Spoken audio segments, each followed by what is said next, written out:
नमस्कार दोस्तों, मैं विनय शर्मा आप सभी का अपने चैनल पे बहुत बहुत स्वागत करता हूं और आशा करता हूं कि आप सब स्वस्थ होंगे, सुरक्षित होंगे।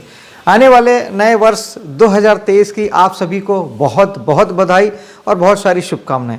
जीवन में आप बहुत तरक्की करें, बहुत खुशियां पाएं और सफलता की एक नए आयाम को आप छू लें। दोस्तों, कन्या राशि वालों के लिए क्या है जनवरी 2023 का महीना, आइए जानते हैं। दोस्तों, नए वर्ष के साथ ही आपके साथ बहुत सारी नई नई बातें होने वाली है। स्पेशली इस महीने आपके साथ में आप कुछ विदेशों से जुड़ के कुछ करते हैं तो बेहतर होगा और आपका मन भी करेगा और आप परिस्थितियां भी बनेगी कि आप विदेशों से जुड़ पाएंगे। ज्ञान के मामले में इस समय आप कुछ नई नई बातें सीखना चाहेंगे, कुछ नया सोचेंगे और कहीं ना कहीं आप कुछ नया सीखने जरूर इस महीने आप जाने वाले हैं। मन करेगा कि बहुत सारी भौतिक सुख सुविधा से जुड़ा जाए, नई नई चीज़ों से आप जुड़ना चाहेंगे, घर में सुख सुविधा जुटाना इस महीने का प्रथम लक्ष्य होगा। अगर धन की बात करें तो धन के लिए दो बात ध्यान दीजिएगा कि एक, इस महीने आपको संतान के माध्यम से धन की प्राप्ति हो सकती है अगर आपके संतान बड़ी है, बच्चे बड़े हैं तो। दूसरा, कला जगत से आपको धन की प्राप्ति हो सकती है। जो लोग भी कला जगत से जुड़े हुए हैं, किसी प्रकार की हीलिंग देते हैं, किसी प्रकार के लोगों की मदद करते हैं, सेवा करते हैं, जो लोग नया ढूंढते खोजते हैं, कुछ भी नया इजाद करते हैं, जिस तरह सॉफ्टवेयर इंजीनियर होते हैं जो नया सॉफ्टवेयर बनाते हैं, या इस तरीके का कोई भी आप कुछ नया जन्म देते हैं, नया क्रिएशन करते हैं, तो आप बहुत फायदे में रहेंगे। इस समय धन वहाँ से आएगा। इसके अलावा आपके पूर्व जन्म के कर्मों के फल के माध्यम से इस महीने आपको धन की प्राप्ति होगी। यानी वो पैसा जो आप कमाया नहीं है आपने, आपको आपके प्रारब्ध से प्राप्त होने वाला धन की इस महीने बहुत संभावना है कि इस तरह के धन आपको प्राप्त हो जो आपको रुका हुआ होगा या आपको पता भी नहीं होगा कि यहाँ से धन आ सकता है। लेकिन इन सब के ऊपर मैं आपसे एक बात कहना चाहता हूँ कि अभी जब तक आपके दूसरे भाव में केतु बैठे हुए हैं, आप जितना धन के प्रति केयरलेस रहेंगे, आप बिल्कुल भी नहीं सोचेंगे, कोई प्लानिंग नहीं करेंगे, जरा सा भी धन का गणित नहीं लगाएंगे कि मैं ये करूँगा तो इतना धन आएगा, ये करूँगा तो इतना आएगा, या यहाँ से आएगा वहाँ से आएगा। आप सुखी रहेंगे और आपको पैसा भरपूर आएगा, आपकी ज़रूरत से हिसाब से सारा पैसा आएगा। लेकिन जितना ज़्यादा आप प्लानिंग करेंगे, जितना ज़्यादा आप सोचेंगे, जितने ज़्यादा आप गणित बैठाएंगे, पैसा नहीं आएगा। आप इसे आजमा के देख सकते हैं मित्रों। आप मतलब हाथ कंगन को आरसी क्या और पढ़े लिखे को फारसी क्या। आप एक महीना भरपूर आप ध्यान लगाइए। एक महीने की भी ज़रूरत नहीं है, 10 दिन, 15 दिन, 20 दिन आप खूब सोचिए कि धन आ रहा है, आएगा, यहाँ से वहाँ से नहीं आएगा। और जिस दिन आप सोचना बंद कर देंगे आपको भरपूर धन आएगा। आप इसे करके देखिएगा। केतु तो अभी 1 वर्ष और आपके धन भाव में रहने वाले हैं, ये एक दिन की बात नहीं है। आप इसे करके देख सकते हैं। ये उपाय 100% काम करता है। केतु विरक्ति के ग्रह हैं, आप विरक्त हो जाएंगे तो भरपूर पैसा आएगा। तीसरे भाव की बात करते हैं जो कि साहस और पराक्रम का है, आपके प्रयासों का है। तो प्रयास बढ़ा दीजिए, बहुत शुभ समय है। आपके प्रयासों से बहुत अच्छे प्रतिफल आने वाले हैं। विशेष तौर पे वो लोग जो कमीशन के बेस पे कोई काम करते हैं, दलाली के आधार पे कोई काम करते हैं, इंटरनेट के माध्यम से जुड़ के कोई काम करते हैं, डायरेक्ट मार्केटिंग से जुड़े हुए जो लोग हैं, विज्ञापन की दुनिया में जो लोग हैं, मीडिया की दुनिया में जो लोग हैं, टीवी, वीडियो, कहीं पर भी आप मीडिया के माध्यम से आप प्रचार प्रसार करते हैं, तो ये सारा काम जो है ये बहुत बढ़िया आपको रिजल्ट देने वाला है। विशेष तौर पे जो बिजनेसमैन हैं वो अगर इस समय में मीडिया का यूज़ अपने लिए करते हैं, आप प्रचार प्रसार अच्छा करते हैं, अपने बिजनेस का अगर विज्ञापन करते हैं, तो उसका फल अभी इस समय में आपको बहुत ज़्यादा मिलेगा, पॉजिटिव में मिलेगा, अच्छे रिजल्ट आएंगे। साहस पराक्रम भी आप सही दिशा में लगा पाएंगे। अभी आपका जितना भी प्रयास है वो सही दिशा में लग भी रहा होगा और सही दिशा में लगेगा भी। यानी आपको अभी कोशिशें करना चाहिए। ये आपके लिए अभी अच्छा समय है। भाग्य इस मामले में अभी आपका साथ देगा, इसलिए कृपा सही समय का सही यूज़ कीजिए। सूर्य चौथे भाव में 13 तारीख तक रहेंगे। सूर्य चूंकि नेम फेम के कारक ग्रह होते हैं और आपके विदेश से जुड़े हुए हैं, तो पॉसिबल है कि आप विदेश से किसी रिलेशनशिप से आप जुड़ सकते हैं। चूंकि आप अगर मान लीजिए कि अगर आप डॉक्टर हैं या मेडिकल साइड से किसी से जुड़े हैं तो बहुत हद तक संभव है कि आप अपने घर से किसी प्रकार का हीलिंग दें, उपचार दें, या अपने घर पे ही आप अपना क्लिनिक खोल लें या आपके काम घर से आप करने लगे। जो लोग विदेश से जुड़ के कोई काम करते हैं, यथासंभव पॉसिबल है कि उनके काम वो अपने घर पे ले आएँ और जैसे वर्क फ्रॉम होम अभी चल रहा था उस तरीके से स्थितियाँ बन जाए और आपको अपने घर से काम करना पड़े। सुख शांति बनी रहेगी।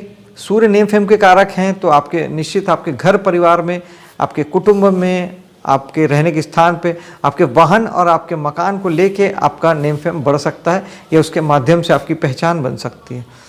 सूर्य पिता के भी कारक हैं तो पिता का इन्फ्लुएंस दिखाई देगा।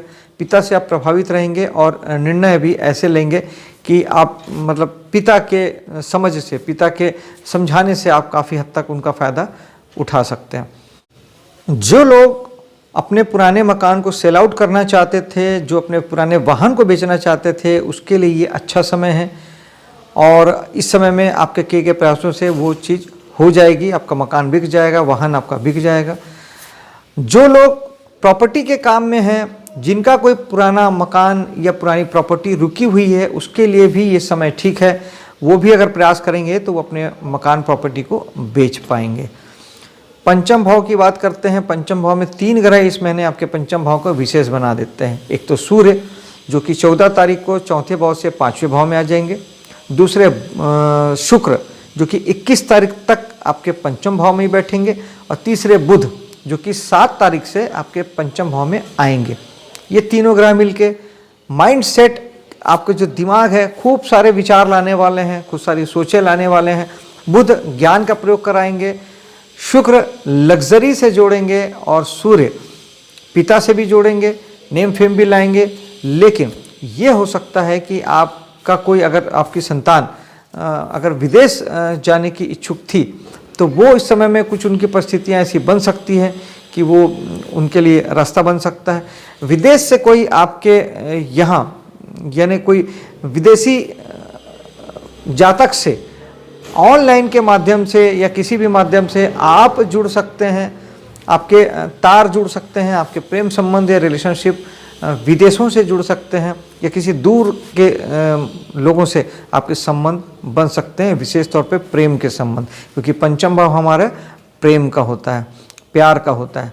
और इसके अलावा शिक्षा की जहाँ तक बात करें तो शिक्षा इस महीने थोड़ी सी बैलेंस्ड नहीं होगी।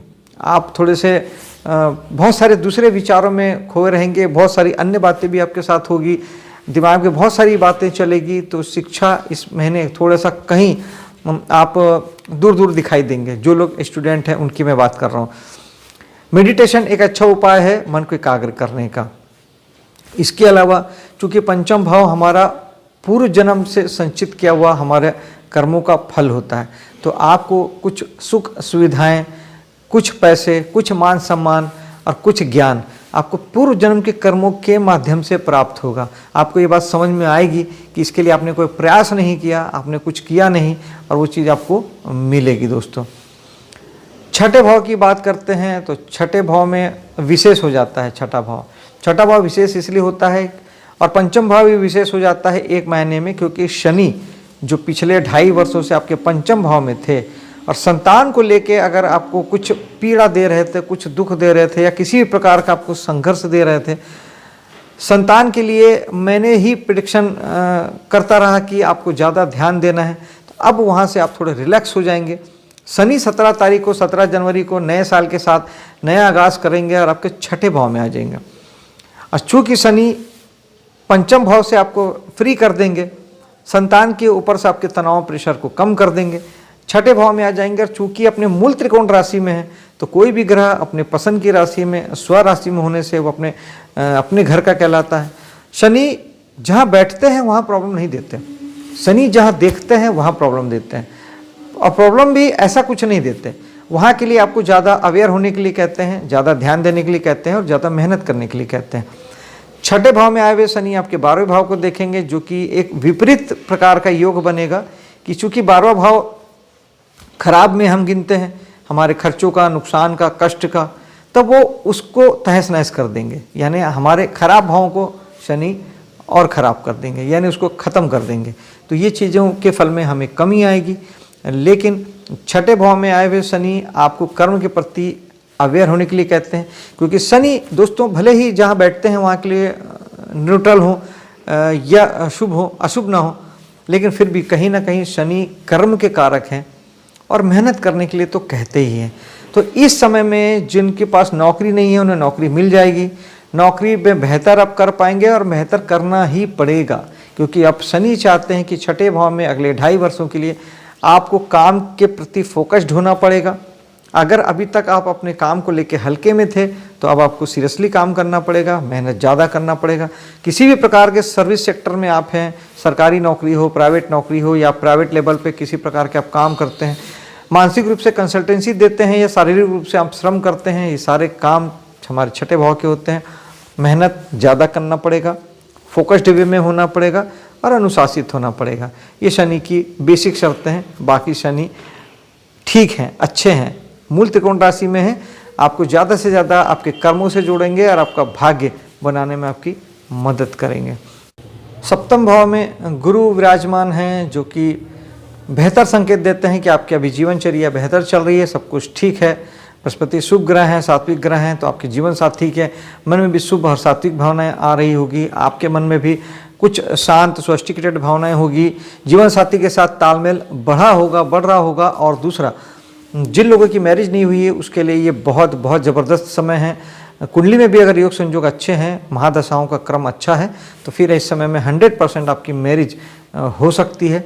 और साथ ही जो लोगों ऑलरेडी शादीशुदा हैं उनके संबंधों में दिन ब दिन घनिष्ठता जो है वो बढ़ती जाएगी, एक दूसरे पे विश्वास आस्था बढ़ते जाएगा और आप दोनों ही एक दूसरे के लिए भाग्यशाली भी साबित होंगे, क्योंकि बृहस्पति भाग्य के ग्रह हैं। तो निश्चित ही जीवन साथी को भी और आपको भी एक दूसरे से भाग्य में बढ़ोतरी होगी। अष्टम भाव में राहु चूँकि विदेश के कारक ग्रह हैं, राजनीति के कारक ग्रह हैं, तो ये राजनीति, जो लोग राजनीति से जुड़े हैं उन्हें अच्छी सफलता मिलेगी, क्योंकि 8वां भाव काफ़ी हद तक राजनीति से जोड़ता है और हिडन चीज़ों का, सीक्रेट चीज़ों का है। राहु खुद अपने आप में हिडन है, छुपे हुए हैं, सीक्रेट हैं। तो जो लोग इस तरह के कामों से जुड़े हैं, रिसर्च फॉर्म में काम करते हैं, जासूसी फर्मों में काम करते हैं, तो इस तरह के काम यहाँ पे बहुत अच्छे फल देंगे, बहुत अच्छे ढंग से आप चीज़ों को कर पाएंगे। जो लोग यहाँ के काम नहीं करते हैं उन्हें थोड़ी सी तकलीफ़ें हो सकती है। अगर आपको लगता है कि आपको रुकावट बाधा कार्यों में आ रही है या कोई चिंता परेशानी अगर बढ़ रही है बाय द वे, उस स्थिति में आप राहु का उपाय जरूर कीजिएगा। सूखा नारियल बहते हुए जल में बहाना है हर अमावस्या को महीने की, और हर सोमवार को इस उपाय को आप करें मंदिर में जाके। और चाय कॉफ़ी राहु की चीज़ें होती है, दोस्तों यारों को खूब चाय कॉफ़ी पिलाइए, राहु का उपाय होता रहेगा। मंगल आपके भाग्य में है, मंगल आपके अष्टमेश हैं। दोस्तों मैं हमेशा आपसे कहता हूँ कि हमारा जो अष्टम भाव होता है वो खराब होता है, वहाँ का स्वामी भी हमारे लिए खराब हो जाता है, जो कि रुकावट बाधा चिंता परेशानी सारी चीज़ें देता है। अगर हम वहाँ के काम नहीं करते हैं तो एटलीस्ट कम से कम जो अष्टमेश का उपाय हमें हमेशा अपने करते ही रहना चाहिए। आपके अष्टमेश मंगल हैं, तो मंगल के लिए हनुमान जी की साधना, बजरंग बाण, सुंदरकांड का पाठ, ये एक बहुत अच्छा उपाय है जो कि मंगल को ठीक रखता है। मीठे का दान भी मंगल को ठीक रखता है। एक्सरसाइज वगैरह अगर आप करते हैं, खूब जिमिंग वगैरह करते हैं, सेहत के प्रति वो रहते हैं, तो मंगल आपके शरीर को भी रिप्रेजेंट करता है। व्यायाम श्याम का कारक ग्रह भी मंगल है। एक्शन ऊर्जा का कारक ग्रह मंगल है, तो आप अगर एक्शन में रहते हैं, थोड़ी ऊर्जा अपनी खर्च करते रहते हैं, तो मंगल ठीक रहते हैं। मंगल पहले 12 तारीख तक आपके भाग्य में रहेंगे, जो थोड़ा सा शुरुआत के 12 दिन आपके, चूँकि अष्टमेश मंगल 12वें में बैठेंगे, तो थोड़ा सा रुकावट बाधा जैसी चीज़ें दे सकते हैं, वो आपको पता भी नहीं चलेगा। भाग्य में जो लोग बहुत ज़्यादा भाग्य को लेके कॉन्शियस हैं, शायद उन्हें समझ में आए, अदरवाइज़ आपको समझ में भी नहीं आएगा कि भाग्य से क्या मिलता है और क्या नहीं मिलता, हम कहाँ समझ पाते हैं। तो 12 दिन वो भाग्य को थोड़ा सा रोक सकते हैं या उन्हें कुछ प्रॉब्लम दे सकते हैं, लेकिन उसके बाद में वो 12 के बाद आपके कर्म भाव में चले जाएंगे, दशम भाव में चले जाएंगे, तो वहाँ ऊर्जा देंगे, साहस देंगे, कामों को बढ़ाएंगे। जो लोग 8वें भाव के काम करते हैं वो लोग बहुत तरक्की करेंगे, उन्हें अच्छा समय है और उनका काम धाम बढ़ेगा। जो वहाँ के काम नहीं करते हैं तो दशम भाव में मंगल बेसिकली लड़ाई झगड़े के भी कारक हैं और वाद विवाद के भी कारक हैं। चूँकि अष्टमेश भी हैं तो ये चीज़ें नैसर्गिक रूप से और बढ़ जाती है। तो कर्म क्षेत्र में वाद विवाद से बचिएगा, लड़ाई झगड़े से बचिएगा, नहीं तो ये आपके कर्म क्षेत्र में आपको तकलीफ दे सकता है। इच्छा पूर्ति का भाव बहुत अच्छा है, बहुत बढ़िया है, समय बहुत अच्छा चल रहा है। आपकी मनोकामनाएं पूर्ण होने का समय है। मेहनत प्रयास थोड़े आपके करने हैं, लेकिन आप दोस्ती यारी में अभी अच्छा कर पाएंगे। समाज सोसाइटी के साथ जुड़ के बहुत सारी स्थितियां बेहतर बनेगी। जो लोग एनजीओ वगैरह फॉर्म करके रखे हैं, एनजीओ के माध्यम से काम करते हैं, वो बहुत अच्छा करेंगे। समाज के साथ आगे बढ़ के आप नई नई योजनाओं में आप काम करेंगे। और दोस्तों, जो लोग धन लाभ की कामना से काम कर रहे हैं उनके लिए भी बहुत अच्छा समय है। जो लोग शेयर में पैसा लगाते हैं या किसी भी इस तरह के विधा में आप पैसा लगाते हैं, इस तरह के कामों में जहाँ से आप लाभ की अपेक्षा करते हैं, एक लमसम अमाउंट आपको अधिक मात्रा में मिले, कुछ ऐसा काम करते हैं, तो उसके लिए फ़िलहाल अच्छा समय है। और इन्वेस्टमेंट वगैरह के लिए भी ठीक समय है। पंचमे 12वें भाव के स्वामी जो आपके खर्च का भाव है, उसके स्वामी इस महीने आपके 5वें भाव में चले जाते हैं। यानी आपका जो पैसों का जो खर्च है वो थोड़ा सा संतान को लेके हो सकता है, कला मनोरंजन जगत में हो सकता है, अपने आप को हील करने में हो सकता है। यानी आप अपने अगर किसी प्रकार के आपको शारीरिक किसी प्रकार की दिक्कतें थी तो आप उसके हीलिंग के लिए कुछ पैसे आप खर्च कर सकते हैं। लेकिन फाइनली महीना शुभ है, अच्छा है, और आपको किसी प्रकार की ज़्यादा दिक्कतें परेशानी आपको नहीं आएगी। दोस्तों, आपका महीना शुभ हो, सफल हो, इसी कामना के साथ मैं अब आपसे विदा लेता हूँ। मेरे वीडियो को लाइक शेयर कीजिएगा, मेरे चैनल को सब्सक्राइब कीजिएगा। मिलता हूँ आपसे अगले वीडियो में, तब तक के लिए जय हिंद।